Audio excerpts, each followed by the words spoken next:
Hello, my name is Dr. Chan. I'm Dean of Admissions here at the University of Utah School of Medicine. I'm excited to talk to you today about our holistic review process. So the basic idea of holistic review is that we are all heavily influenced by numbers. This is natural, it's normal, our brains just go there and it creates bias, okay? So let's pick on Jack and Jill again. Let's pretend that you know Jack, who is your friend, is just brilliant. You know that he has an IQ of 250.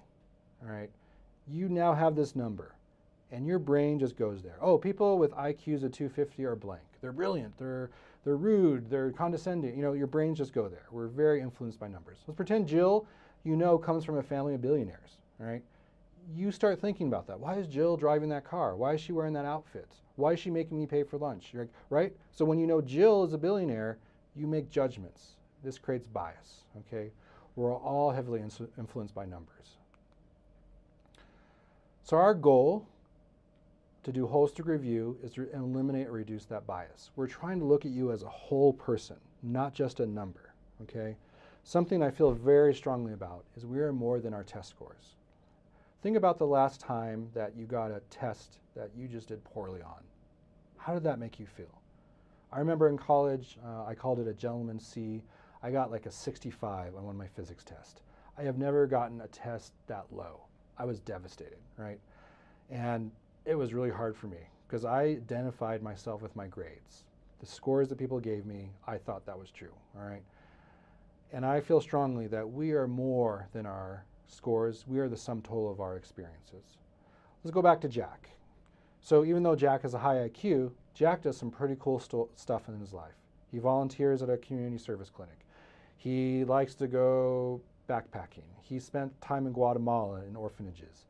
His mother, unfortunately, got diagnosed with cancer and she passed away, and Jack had to be the primary caregiver for a long time there.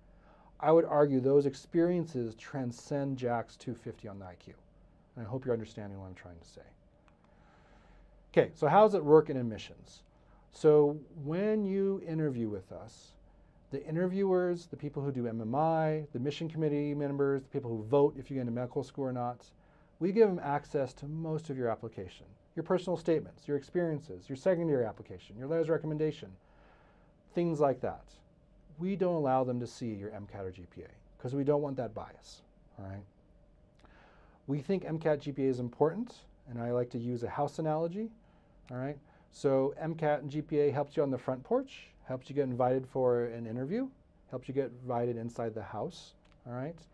On your interview day, your MCAT or GPA cannot help you. Other attributes such as communication skills, community service skills, leadership skills rise in importance. The selection committee, that's the committee that sees your application after you're interviewed. Same thing, they do not see your MCAT or GPA. They focus on the quality of your writing, how emotionally mature you are, diversity of your experiences. There's a presentation, discussion, and votes, and we take that vote score and we combine back in your MCAT or GPA. MCAT GPA helps you on the front porch, does not help you inside the house, helps you on the back porch, helps you at the end of our process. Now the higher your MCAT or GPA is, the more it helps you in our process. This is our conception of holistic review. Again, to review, we're all biased by numbers. That's normal, it's natural. We are trying to eliminate, reduce that bias, meaning that when you interview with us, and when people vote on if you get in or not, they do not have access to your MCAT or GPA. It focuses on different aspects of your application. I hope you found this educational, and I look forward to seeing your applications. Thank you.